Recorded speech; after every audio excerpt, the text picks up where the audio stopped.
संसार में सबसे बड़ी शक्ति है मित्रता। यदि सच्ची मित्रता प्राप्त हो जाए तो वही सबसे बड़ा धन है। जब आप कठिनाइयों में होंगे तो मित्रता शस्त्र बनकर सहायता करेगी। मार्ग भटक जाओगे तो मित्रता शास्त्र बनकर आपको राह दिखाए। षड्यंत्र में फंस जाओगे तो बुद्धि बनकर बाहर निकालेगी। अकेले हो जाओगे तो ममता बनकर साथ निभाएगी। तो यदि इस संसार में कुछ कमाना है तो धन नहीं, मित्रता कमाओ। और स्मरण रखिएगा, यदि इस संसार में मित्र बनाना आपकी सबसे बड़ी दुर्बलता है तो आप इस संसार के सबसे शक्तिशाली प्राणी। राधे राधे। नमस्कार दोस्तों, मेरा नाम है अरुण और मैं हूं एक सक्सेस कोच। आज जिस विषय पर मैं आपसे बात करने आया हूं वो है दोस्ती। जी हां, हम सबकी ज़िंदगी में दोस्तों का बहुत बड़ा महत्व होता है। अगर हमारी ज़िंदगी में हमें अच्छे दोस्त मिलते हैं तो हमारी ज़िंदगी एक संपूर्ण तरीके से अच्छी दिशा में चलने लगती है और हमारे साथ अच्छी बातें होती हैं। और इसके विपरीत अगर हम बुरी संगत या बुरे दोस्तों की संगत में पड़ जाते हैं तो हमारी ज़िंदगी में बहुत ही मुश्किल है कि कोई अच्छी दिशा में हम जा पाएँ, कोई अच्छे मुकाम को हम हासिल कर सकें। आप सबको याद है कृष्णा और सुदामा की दोस्ती की कहानी। मैं एक बार फिर से आपके लिए दोहराता हूँ।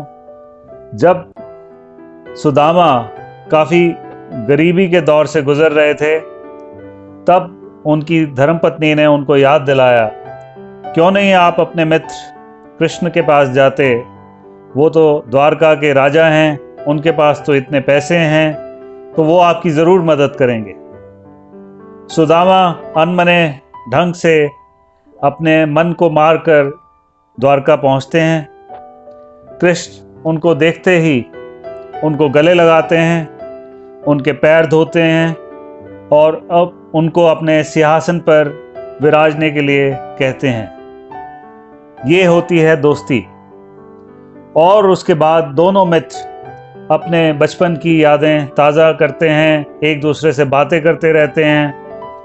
ना सुदामा के मन में कोई ख्याल आता है कि मैं कृष्ण से कुछ मांगूं, ना ही कृष्ण उससे पूछते हैं कि मैं आपको क्या दूं। लेकिन जब सुदामा अपने घर वापस पहुंचते हैं तो वो देखते हैं उनकी ज़िंदगी सही मायने में बदल गई है। उनके पास ज़िंदगी की सारी सहूलतें हैं, बड़ा सा घर है, जितनी भी ज़रूरत की चीज़ें हैं सब उनके घर में हैं। तो बगैर उनके मांगे भी कृष्ण ने उनको वो सब कुछ दे दिया जो उनको चाहिए था। इसी तरह एक और उदाहरण है जो हम सबकी ज़िंदगी में है और जिससे हम अपने ज़िंदगी में एक इंस्पिरेशन भी ले सकते हैं, वो है हमारी आँखें। जी हाँ, आप जानते हैं कि हमारी आँखें झपकती एक साथ हैं, वो एक साथ एक ही डायरेक्शन में मुंह भी इकट्ठे करती हैं। अगर हम रोते हैं तो भी ज़्यादातर हमारी दोनों आँखों से आंसू टपकते हैं। किसी चीज़ को हम देखते हैं तो दोनों आँखें उस चीज़ को देखने में लग जाती हैं। और जब हम सोते हैं तो दोनों आँखें विश्राम भी इकट्ठे करती हैं। और सबसे मज़े की बात यह है, अगर हम किसी शीशे के सामने ना खड़े हों तो हमारी आँखें ज़िंदगी भर एक दूसरे को देख भी नहीं सकती।